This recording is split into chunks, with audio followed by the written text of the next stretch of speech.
This deck needs to tell you something. I don't know what it is. Whoa.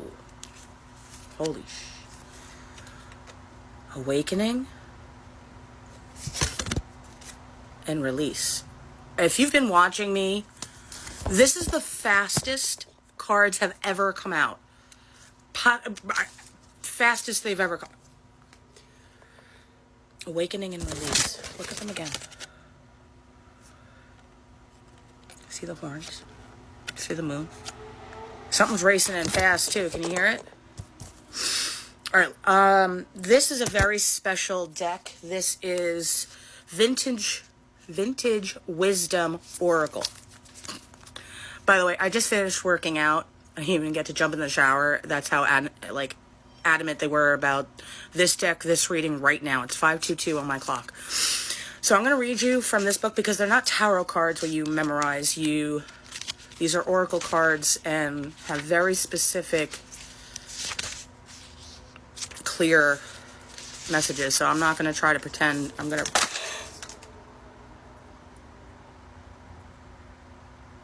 Okay, I don't know if you got to see a second of that or if you heard it, but I have 1, 2, 3, 4, 5, 6, 7 decks of tarot cards that just went flying all over the floor, all by themselves. You can see both my hands are like this. My arms are literally on my thighs. Everything just flew on the floor. There's tons of cards face up. I don't actually... I'm going to move on. I'll pick them all up later. I don't know what that's about. It might mean that the tarot cards are a little offended.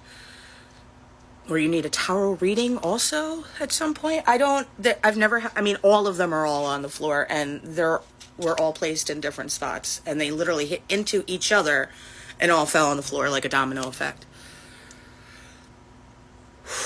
Awakening. I'm just going to keep moving on. All right. Awakening.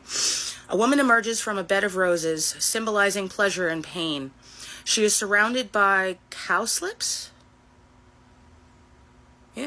called Little Keys of Heaven, or Our Lady's Keys for their shape.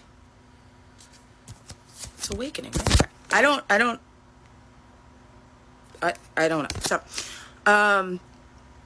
in a room infused with rays of sunshine shining through an old window pane, her upward gaze is one of recognition or seeing the light. The illuminating power of light, revered as a metaphor by many world cultures and faiths, represents truth, godliness, and the dispelling of darkness.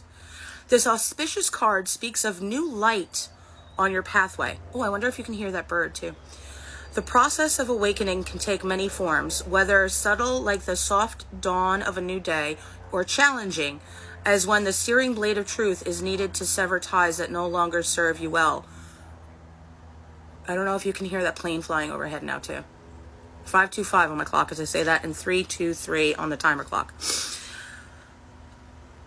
Could it be time to wake up and own your part in a situation where it may be otherwise tempting to blame others?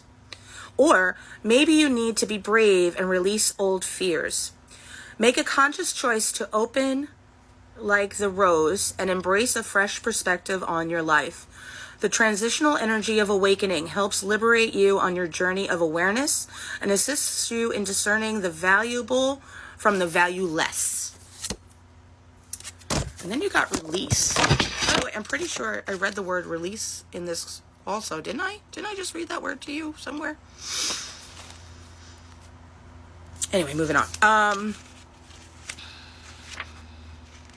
We've been talking about awakening and releasing and letting go a lot lately. It is Mercury retrograde as I'm recording this. Things just keep flipping and flying. It's so weird. I'm finding the release card. I'm sorry. Antlers could be significant. Fairies could be significant. Dragonflies could be significant. Peonies as well as roses. Cowslip. I thought it was baby's breath. That's why I was showing you the card again. Like, what? Release. Like an apparition, the mystical oracle of release drifts weightlessly above the forest floor, draping in a billowing silk mantle. Her headdress of antlers is laced with oak leaves, symbolizing strength and fertility. Oak. There is significance of an oak god. Maybe look into that.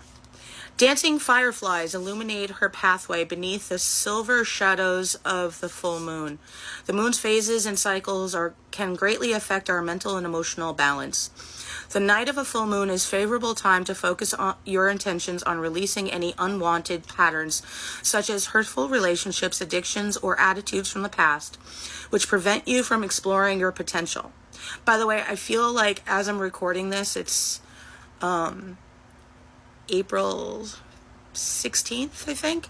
555, as I said that. I believe we're about to have a full moon come up very soon, okay? Because we just had a new moon, so it should be coming very soon. But whenever you see this, it'll still have to do with the next full moon. Will be very prevalent for you no matter what. You might want to do a full moon releasal where you write everything down like, Dear Universe, I release, and just release everything that's not for your highest good. And then you could burn it if you want.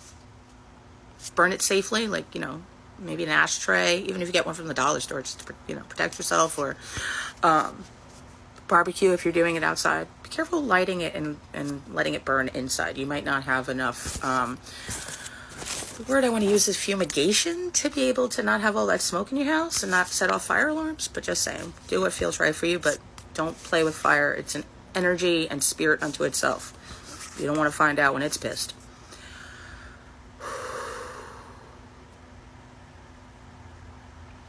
We may inspire to this romantic image of release, but the first step involves both acceptance and allowance to make way for ensuring peace and stillness. The presence of this card highlights the need to let go, for example, in relinquishing the comfort of old habits or attachments to goals and future outcomes.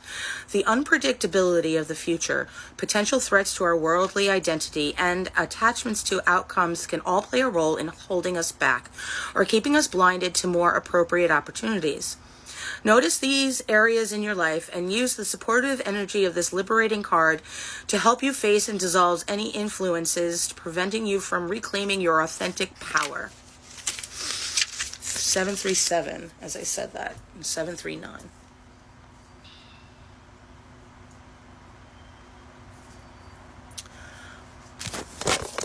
I will say to you, you are going through the cocoon phase. All that you release now will help you be the butterfly dragonfly that you're meant to be. I do suggest you take some time and do that Dear Universe letter, because it doesn't need to be the full moon for you to want to release stuff. And you could write down everything that's not serving you, everything that's making you unhappy, write it all down, burn it, read it out loud to the universe, Say, like, my spiritual team and ancestors, please help me make this a reality for me. Benevolent beings of light, dear universe, dear spirit, dear God, whatever ones feel right for you. That way they know. And then read it all, feel it all, burn it so it's released. Okay?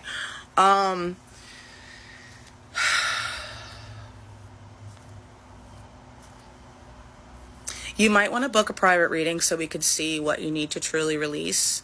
Also, you should try to write down all the things, I know it's going to sound a little weird, but all the things you believe, especially like if they feel negative. Write them down and then start questioning yourself. Why do I believe this? Why do I think it's true?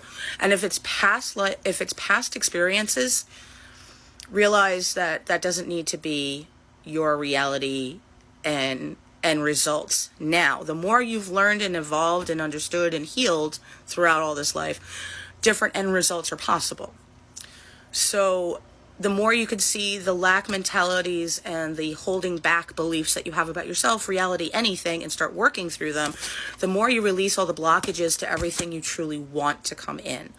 All right? This is beautiful, and I'm really excited for you because this is a big deal to get these 2 cards. Really, really. Because the more you release, the more room there is for the universe to bless and fill you with only good. All right? I love you. That's what this means. It's sign language, right?